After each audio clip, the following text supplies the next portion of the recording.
Louvado seja nosso Senhor Jesus Cristo, para sempre seja louvado. Irmãos e irmãs, hoje é quarta-feira, já a metade da semana. Vamos então, nesse dia, abrir a nossa mente, abrir o nosso coração, para acolher a palavra de Deus para nós hoje, assim que possamos ser terra boa, para que essa palavra possa gerar os seus frutos em nós. O texto de hoje é o Evangelho de São Mateus, capítulo 10, versículos de 1 a 7. O Senhor esteja convosco, Ele está no meio de nós. Proclamação do Evangelho de Jesus Cristo segundo Mateus. Glória a vós, Senhor. Chamando os 12 discípulos, Jesus deu-lhes poder para expulsar os espíritos impuros e curar todo tipo de doença e enfermidade. Estes são os nomes dos 12 apóstolos. Primeiro Simão, chamado Pedro, e depois André, seu irmão, Tiago, filho de Zebedeu, e seu irmão João, Filipe e Bartolomeu, Tomé e Mateus, o publicano, Tiago, filho de Alfeu e Tadeu, Simão cananeu e Judas Iscariotes, aquele que foi o traidor de Jesus. Jesus enviou esses 12 com as seguintes recomendações: não deveis ir aos territórios dos pagãos, nem entrar nas cidades dos samaritanos, e de antes as ovelhas perdidas da casa de Israel. No vosso caminho proclamai: o reino dos céus está próximo. Palavra da salvação, glória a vós, Senhor. Irmãos, nesse Evangelho, nós ouvimos Jesus chamando os 12 discípulos, ou seja, Deus toma a iniciativa de chamar homens e mulheres para participar da sua obra. Então, se Deus tem iniciativas na história humana, desde a encarnação do seu Filho, chamar pessoas, e Ele as chama, como vimos, pelo nome. Deus conhece a cada um de nós. Deus valoriza a nossa identidade, que o nome também significa isso, né? A identidade da pessoa. Deus nos conhece como somos e nos chama assim, como somos, para que nós possamos trabalhar na sua obra. Os 12 apóstolos que ele chama representam a totalidade da missão dessa nova comunidade de fiéis. O número 12 na Bíblia significa isso, a totalidade das pessoas para que o reino de Deus possa chegar. Então, Jesus chama estes 12, representando nessa missão universal que eles recebem para todos os homens e todas as mulheres. E os chama para o quê? Participar da sua obra. E aí a gente vê o agir de Deus, né? Deus não quer fazer tudo sozinho. Deus não faz as coisas sozinhas. Deus conta com a colaboração do ser humano para que a sua obra aconteça, para que o seu reino se realize. Conforme logo no início do Evangelho, Jesus deu-lhes poder para expulsar os espíritos impuros e curar todo tipo de doença e enfermidade. Olha a maravilha que Deus realiza na sua comunidade nascente. Deus partilha o seu poder para que a sua comunidade realize esse poder na história. Poder de quê? Gerar vida na vida das pessoas.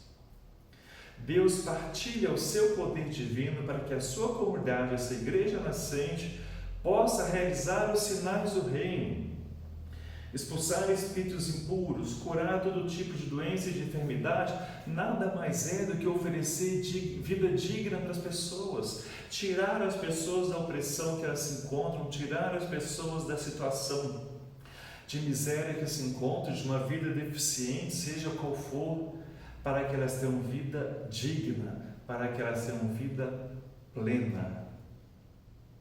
É assim que a gente compreende no finalzinho do Evangelho, quando diz: no vosso caminho proclamai, o reino dos céus está próximo. Olha a missão que Deus concede a nós, a sua igreja, irmãos e irmãs, já existe há quase 2000 anos. Tornar esse reino de Deus próximo de nós, tornar o reino de Deus realidade em nossa vida. Isso agindo em favor do bem das pessoas. A comunidade de Jesus é aquela que zela pela vida. Por isso que a nossa igreja sempre defende a vida, desde a concepção até o último suspiro de vida. Porque é isso que Deus faz, é isso que Deus nos ensina em Jesus. É assim que devemos ser igreja, trabalhando pela vida. Por isso que a igreja nunca vai ser a favor do aborto, por isso que a igreja nunca vai ser a favor dos vícios, de cigarro, de liberação de drogas, seja o que for, porque todas essas situações nos causam dependência.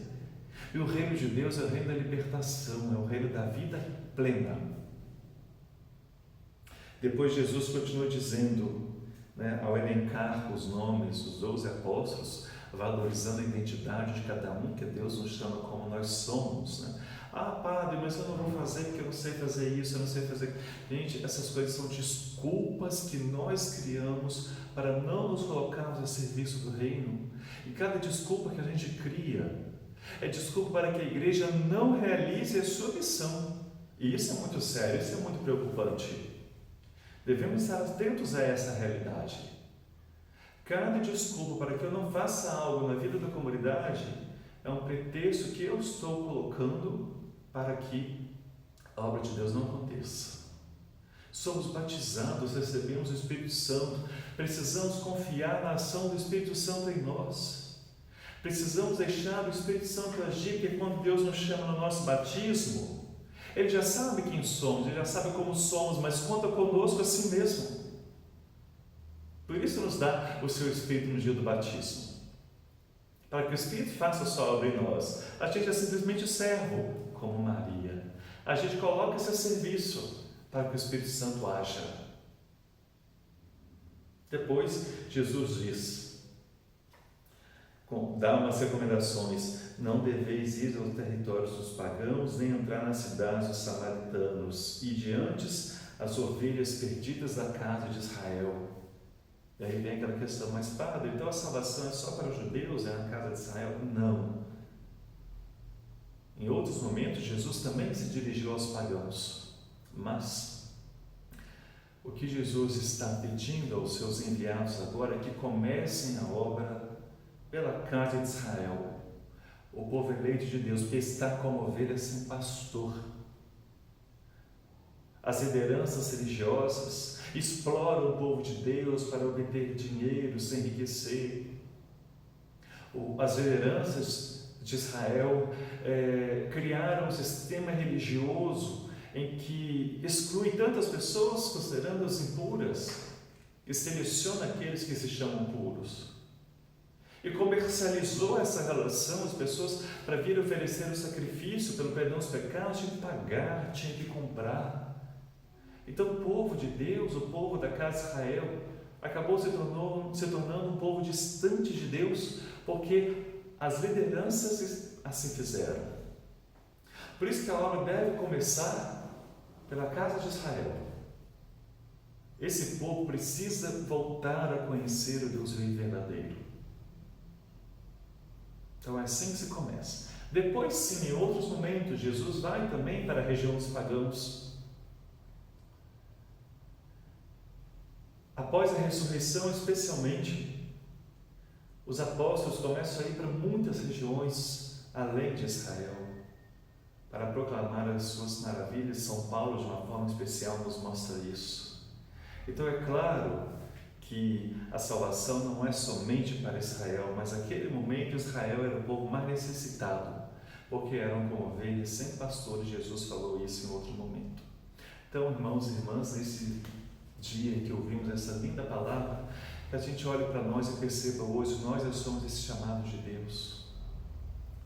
Como eu sou, Deus sabe como eu sou, mas conta comigo, por isso derramou o seu Espírito sobre mim, para que a sua obra aconteça e que possamos ser essa igreja que zele sempre pela vida, que cuide sempre pela vida. A nossa sociedade, infelizmente, está se tornando uma sociedade de morte em muitas situações. Basta essa grande campanha em favor da liberação das armas, isso é contrário ao Evangelho. E quantos cristãos estão apoiando isto?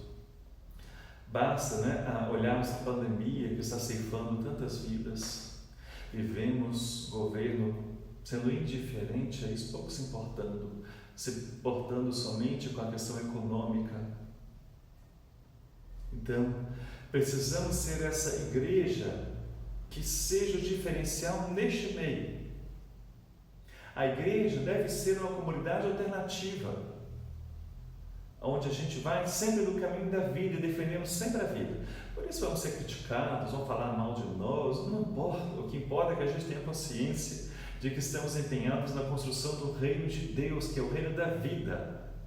Lembremos, expulsarmos espíritos impuros e curar todo tipo de doença e enfermidade. É libertar as pessoas, irmãos e irmãs, e defender a vida sempre. Que sejamos assim. Peçamos a luz de Deus para que cada um de nós cristãos possa fazer com que a Igreja de Jesus seja esta igreja. Então peçamos ao Divino Espírito Santo. Vinde, Espírito Santo, enchei os corações dos vossos fiéis e acendei neles o fogo do vosso amor. Enviai o vosso Espírito e tudo será criado e renovareis a face da terra. Oremos. Ó Deus, que instruíste os corações dos vossos fiéis com a luz do Espírito Santo, fazei que apreciemos retamente todas as coisas segundo o mesmo Espírito e gozemos sempre da sua consolação por Cristo, Senhor nosso. Amém. O Senhor esteja convosco, Ele está no meio de nós. Nosso Deus derrama a sua bênção sobre você, sobre a sua família, sobre a sua casa, em nome do Pai, do Filho e do Espírito Santo. Amém. Uma boa quarta-feira a todos e fique na graça de Deus.